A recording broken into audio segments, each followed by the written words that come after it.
What's up, agents, and welcome back to another Division video. Don't forget to like, share, comment and subscribe because I'm Ginger and you should feel sorry for me. And let's get straight into the video. Right, okay, so we're going to talk about a unicorn chess piece today and how it just fits in really nicely with this season, because let's face it, if you're running DPS in this season, and I mean like gun DPS, it's all about Pulse, because Pulse sets things on fire. It's free CC, and yeah, I mean, it works with the Link laser pointer, it works with the tac drone, it works with regular Pulse. It's just really good, and feel free to check out some of my older videos if you want to check that out. I'm going to show you right off the rip what I'm running, because I'm not one of them that's going to hold back on you. This is what I'm running, right? So very similar to my last video that I put out with Hunter's Fury.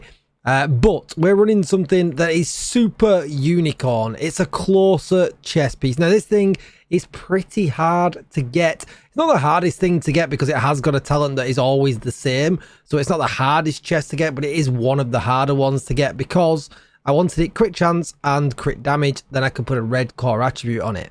Now, that might not suit everybody. Not everybody likes to run all red. But when it comes to Hunter's Fury, Heroic, do you really need any blues if you've got a Revive Hive? Probably not, because you get a decent chunk of armor on kill as well. But as you can see here, it lets us run Perfect Spotter. 20% amp damage to pulsed enemies. And we're going to do that a couple of different ways, and we'll get into that in just a second. But just before we do, let's take a very quick look at Hunter's Fury. Everyone knows the drill by now, apart from if you're maybe new to the game. But we get SMG damage, but we get 20% armor on kill, which is huge. We get a load of extra damage with Apex Predator as long as we're within 15 meters. And then as you can see here, I've got weapon damage, crit chance, crit damage. For the gloves, weapon damage, crit damage. For the knees, weapon damage, crit damage. And for the holster, weapon damage, crit damage. Now, I am flexing just a little bit here with the backpack because I've got an absolute unicorn backpack here. Crit chance, crit damage with Bloodsucker on. Crit damage in the mod slot as well, rolled to weapon damage. Really tough to get because you've got to get crit chance, crit damage and Bloodsucker on. That's what I kind of want for my heroic. If ease of play, I guess, is the best way of saying it, because it just makes playing dead easy. I'm in bonus armor all the time. I don't really have to sweat about anything. Makes life really easy. But you don't need to farm for this really tough piece. You can actually just farm for a second Uzina piece, because as you can see here, the second brand set bonus here would be 10% armor on kill, giving you exactly the same result as me with the stupidly hard to find Palisade piece. Don't worry about the expertise on this either. This really isn't worth it unless you've got excess materials. I'm at the point in the game now where I have excess materials and I'm just kind of putting it into anything that I use regularly. And this backpack is something I use in, almost every day. So that is why. And that is pretty much the build. If you look at the stats, you can see we're at 59 crit chance, 141% critical hit damage. And this usually is a little bit higher when it comes to critical hit damage, but obviously we're getting 5% total armor from the Uzina brand set bonus as well, giving us a little bit of extra survivability, but really it's nothing. We're not expecting to blue anywhere. I'm not really too fussed.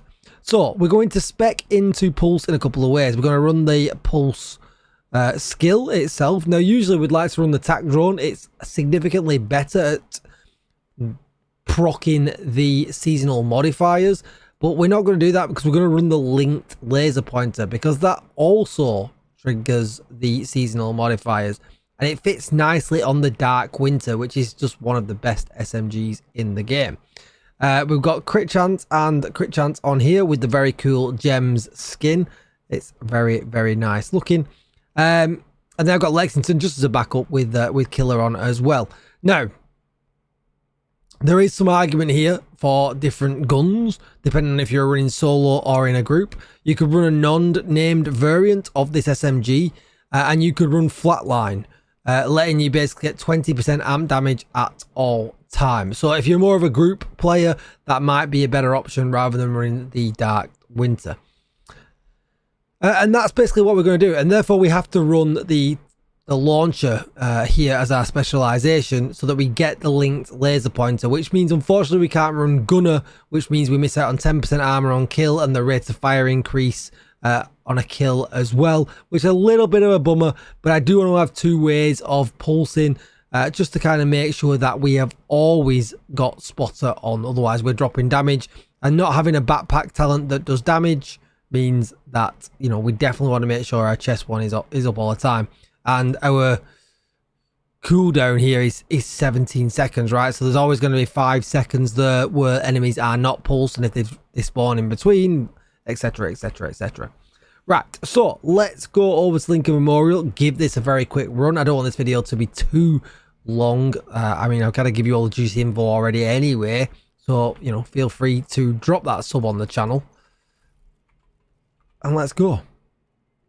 Without running into the wall. We need you to secure the memorial and remove the True Sun's forces. The game low for you guys. It's pretty low for me. Sets into the normal though, that's weird. Right, so we're going to pulse right off the rip. Oh, I'll have to go through my seasonal modifiers for you, won't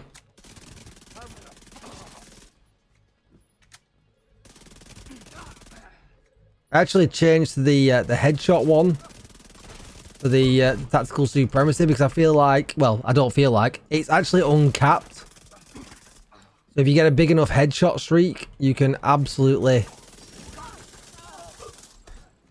go on forever. We're just going to build up though at this point. Got a visual on additional hostiles in the memorial compound. They're moving south. We'll activate it in the next area now. We've got almost 2 bars. Agent, you'll need to find a way to open that gate.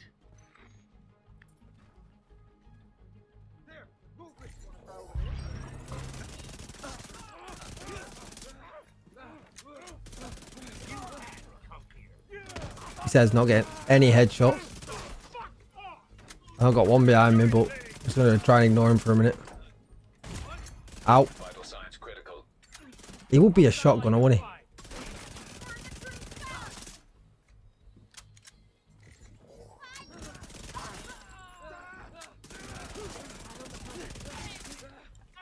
Look at the armor bar.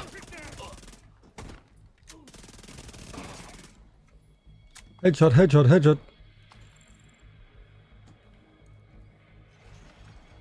We'll clear this area up, and then I'll show you the build, show you the seasonal modifiers to wrap up the video.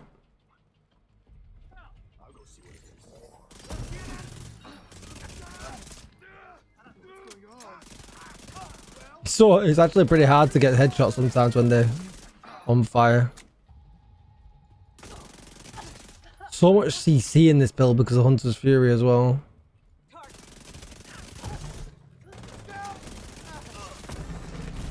He says almost dying.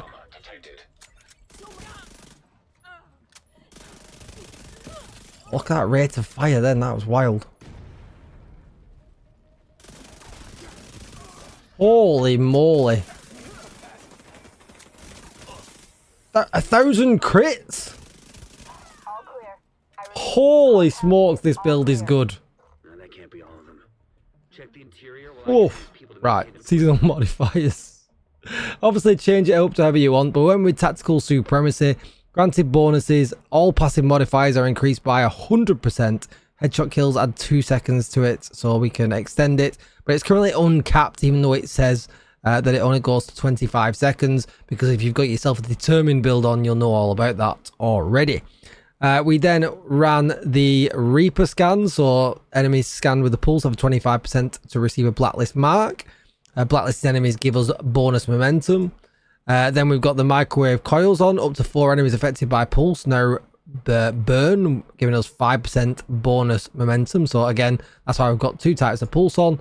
And then also critical hits restore 0.5% of your maximum armor, just for a little bit of extra healing. If you feel like you're not getting enough momentum, and I don't see why not, you could perhaps swap that for critical momentum instead. That's going to be it for the video. Don't forget to like, share, comment, and subscribe. Remember, it's because I am Ginger. Thank you for watching, and I will see you in the next one. Bye-bye.